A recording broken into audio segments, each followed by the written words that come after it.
December 11th, Township BoS monthly meeting. Let's all stand for the pledge to the flag. I pledge allegiance to the flag of the United States of America and to the republic for which it stands, one nation, under God, indivisible, with liberty and justice for all. We have two supers on the line. One's in Oregon at work, the other one's at home sick. Any public comment? Fantastic. Treasurer's reports? Yes.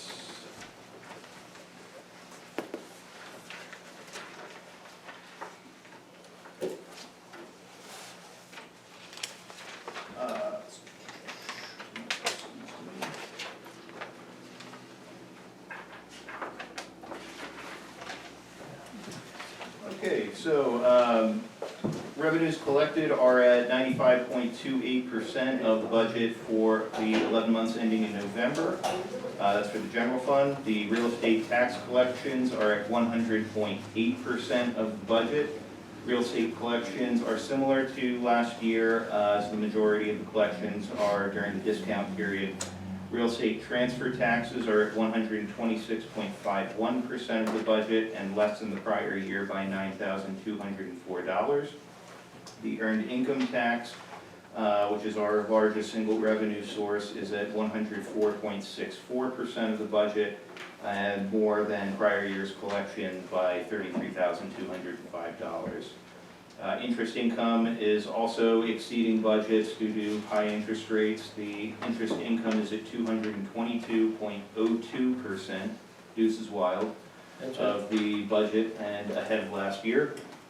Total revenue collections are less than 2023 by $85,388 due to the timing of receipt of the PennDOT Winter Road contract revenue and the state pension revenue, which we received in February of 2023 for 2022 proceeds.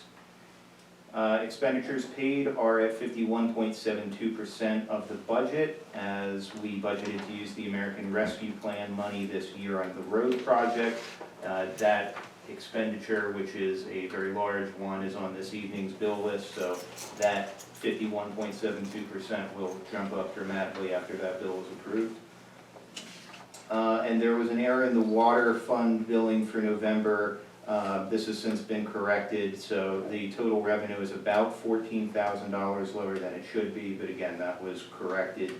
The issue was that when the bills processed, it erroneously zeroed out everybody's water bills. So again, that has since been corrected, just not in time to make it to this report. So that is everything for the treasurer. Any questions, Bill or Lisa? No, I'm good. Okay. Emergency services, Plymouth Community? Catch up with you here. Total calls for Upper Frederick Township this past month were 25, and total for Frederick Living was 15. This brings the year-to-date to 319 and 157 respectively. Yeah, this is for Plymouth Ambulance. Okay. Yeah. And you got 23 calls? Yeah, and that is everything for Plymouth Ambulance. So did you want to provide it for the fire department? Yes, I do. Okay. It just ironically, we have 23 calls, that's why I thought. Oh, Give it to ours. okay. That's all I was It was 25 for the month, for Plymouth. Oh, was it? Yeah, so we said 23. Yeah, It may have been looking at somebody else's sheet. Oh, excuse me, it was 25. 25 and Sheet's on 15. the homework, kid. As you heard, we had 23 calls for the month. It was the fire company. We were in service 20 hours and 26 minutes. This has since jumped like 7 calls, but till the end of November 30th, we had 162 calls this year so far. Our volunteer hours are roughly 4,529 hours. This past month, we got together with Frederick Living. We had Sean and Mr. Lamon and everybody. We went over there and discussed a lot of issues we've been having with the emergency service, you know, whether it be access to the attics, a lot of firearms and everything. So we had a productive meeting. We're headed in the right direction, which is good. As far as events go, we had a really good, successful breakfast with the Santa. We had served over 200 people over here at the church. Turned out to be a really good time. It's like a family thing, and everybody knows everybody. It's a great time. So, and then right after that, we headed to Plymouth Ambulance down at Plymouth meeting. We did the annual toy run to St. Christopher's Hospital and Brentmore Hospital. With everybody was there, it was like over 7,200 toys we took between the two hospitals. So it was pretty rewarding to see these kids waving to us and everything at St. Christopher's Hospital when we were down there. And for people who don't know, Friday night at the firehouse, the ladies will be making wreaths. Ots is coming up, they're supplying everything, you pay a certain amount and you make your own wreath. So that'll be at the station. We had 36 signed up, we're gonna cut it off to 40. So if anybody's interested, show up Friday night. I think that's it. Any questions? And Do you know if they're making extra and we could just buy them? I don't know. Call Janie, you know who to call, she's the boss. Just curious. Yeah. So, all right, thank you. Sean, what do we want to do with Miller Environmental? You want to read them there? Yeah, I'll read Miller's report Okay. quick. So for, and apologies, Matt was not able to be here this evening. Let's see, I think he goes over. I have total flow for the month at Ivy Ridge, 190,100 gallons, with an average daily flow of 6,337 gallons. Dwarfing that, Perkiomen Crossing, total flow for the month, 1,027,170 gallons, average daily flow of 34,239 gallons. And Perkiomen Ridge Water Distribution, total flow for the month, 986,000 gallons, average daily flow 32,867. Operations, everything checks out as normal. Let me see here. In early November, there was a problem with alum pump number 1 not discharging. He replaced pump head hose. That's now working. November 17th, both pumps in the effluent wet well discharge were noted as bad, and currently letting gravity to discharge the effluent until the pumps are replaced. Perkiomen Crossing, everything looks good. On 11 November, a new 6-inch clamp was installed on the discharge pipe. That part's on the bill list for tonight. And for Ivy Ridge, again, everything looks normal, completed normal operations, inspections, and cleaning. The decanting digester, and removed rags from the EQ bar. As a reminder, please do not flush your wet wipes down the toilet, folks. No good. And that's everything. I have no notes of inspections, certainly no notes of violations. For Public Works, typical stuff for the year. I would like to thank them for their help prepping for the Christmas tree lighting. I think everybody would agree that went well. More to follow on that in the Parks report. This week was mainly winterization of the spring and summer equipment, some crack sealing on various township roads prior to winter, routine maintenance on the vehicles,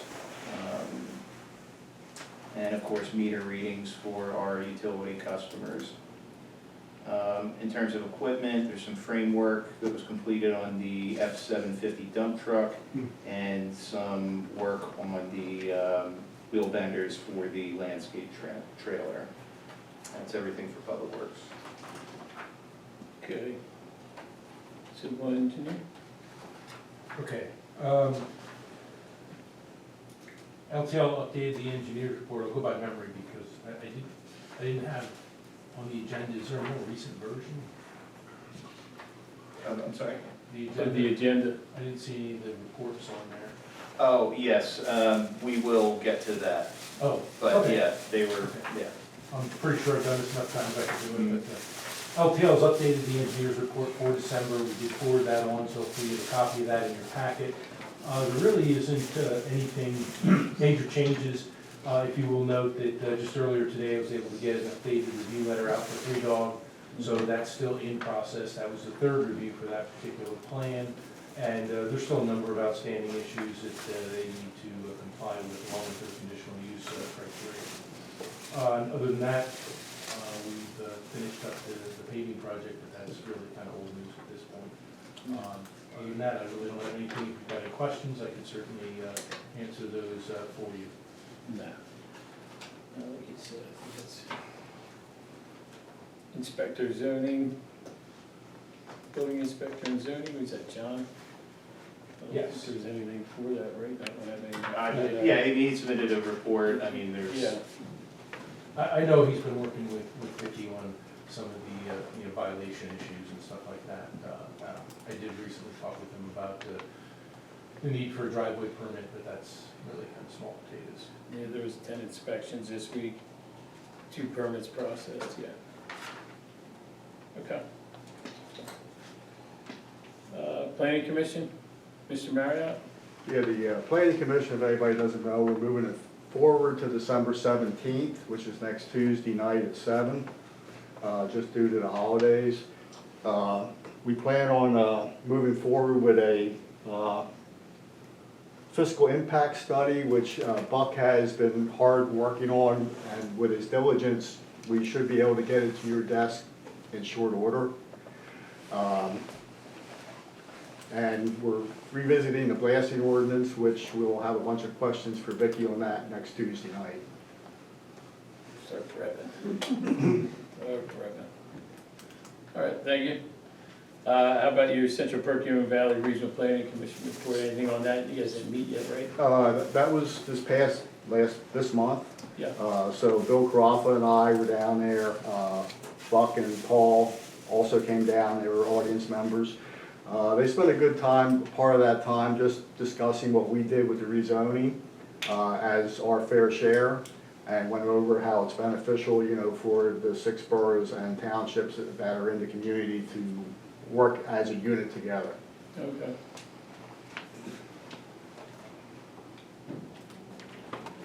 Parks and Rec? Yes. Oh, sorry. Oh, sorry. I I do it. Yeah, so, we primarily discussed, plans for the Christmas tree lighting. And, thanks to the fire department, Mr. and Mrs. Claus, and, Public Works and Sean for, putting that together. And the Cub Scout, how was Cub Scout troop, Sean? 73. 73, okay. 73. Okay. Is it 75?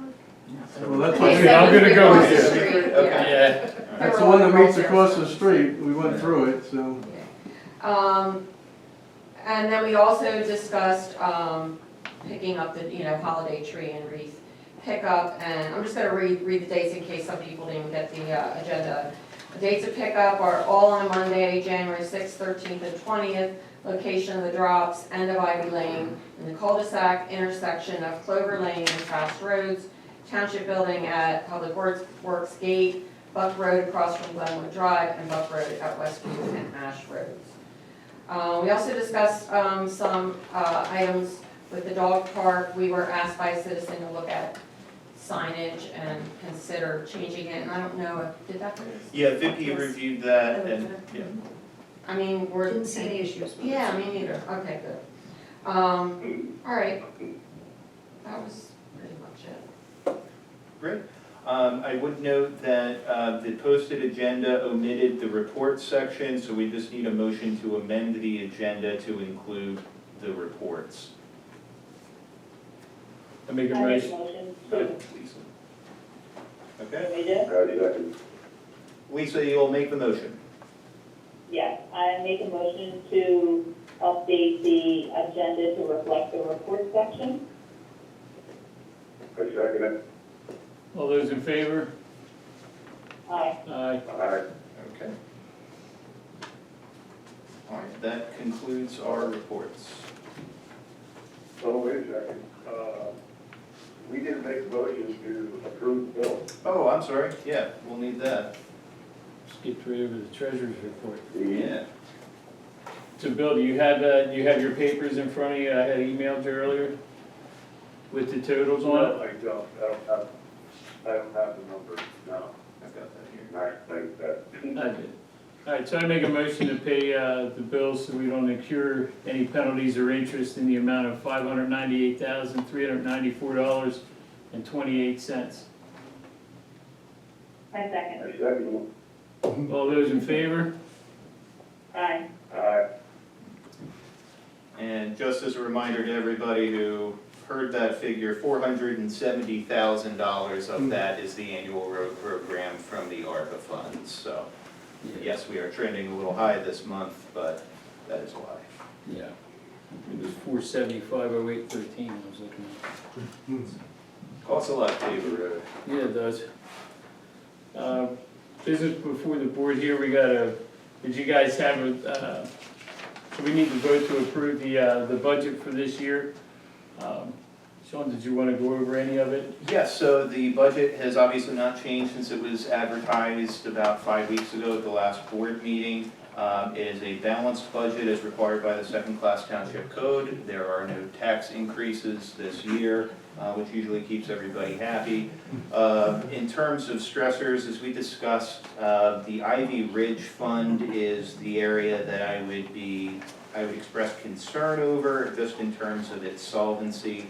As we discussed at the last meeting, that fund actually owes the general fund $40,000. I have looked at that budget to see where there is any fat to cut, and there's really not. You know, it's basically an issue of a wastewater treatment plant having only 47 customers supporting it. So it's really an economy of scales issue when compared to a larger plant like Perkiomen Crossing. So, you know, a potential breakdown or some other issue, a sudden increase in contracted services for those could very much stress that account. I will be working with our treasurer and and Mr. Landis, who oversees those wastewater treatment plants, to make recommendations to the board as we move forward through next year in preparation of the 2026 budget, to discuss how we can potentially shore up that fund. Okay. Aside from that, everything is largely a carbon copy of last year's budget, except for changes in specific areas where either contractually services have gone up, or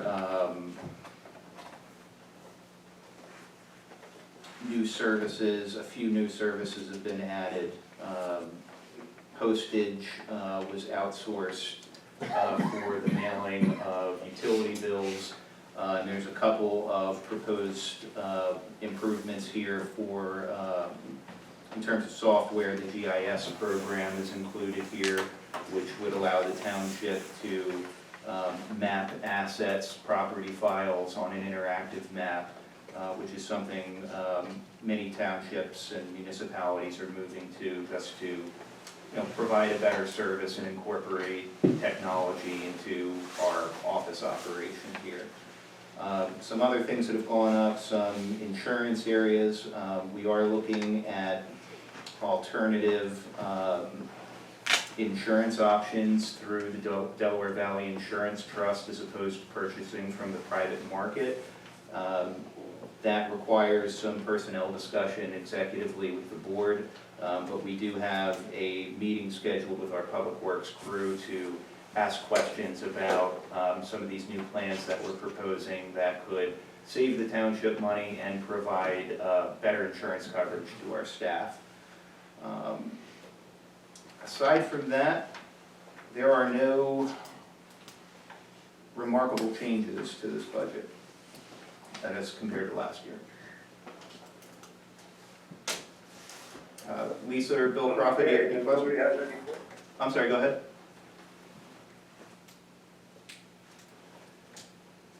Bill?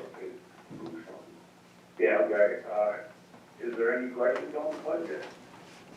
If not, I make a motion. Does anyone in the public have any comment regarding the 2025 proposed budget? Just wondering where the Ivy, was it Ridge? Where does the money come from for the treatment plant? Do they pay an association fee or? So each one of those 47 residents that lives at Ivy Ridge pays a monthly utility fee of $100. So all of that money goes into a fund specifically for the Ivy Ridge wastewater treatment plant. And that's the sole source of revenue that we have to operate it. At some points in the past, that has not been enough, and in order to keep that plant running, the township has had to take money from the general fund and basically loan it to that fund to keep it operating. Who fixes the amount, I guess? The township or their association? The township sets the amount, and I believe it was raised maybe 2 years ago For Ivy? for Ivy. Yeah. To the current amount of $100, which is by market rates high for a sewer payment, but again, most sewer customers have a lot more connections than 37, yeah.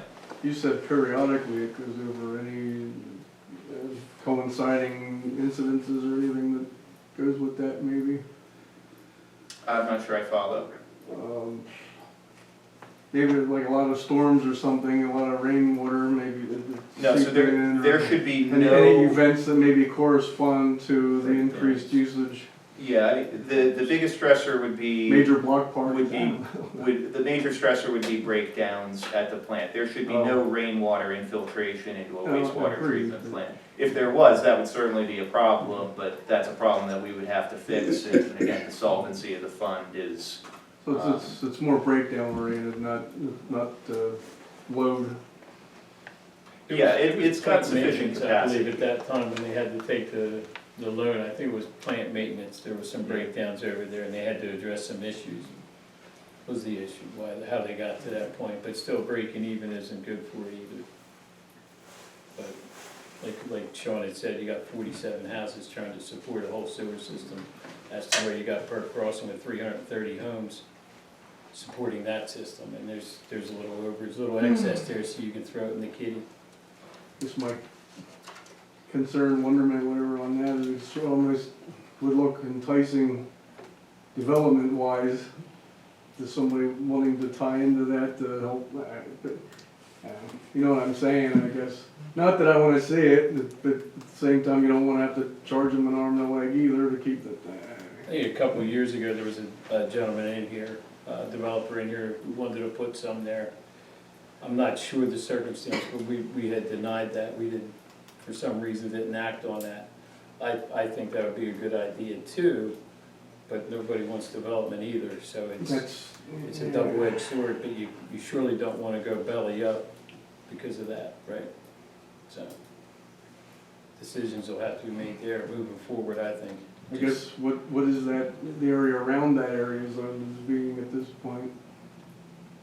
I believe it's R80 right now, everything is over there, so. Anyone else? So how does the $40,000 go back to the general fund? When Ivy Ridge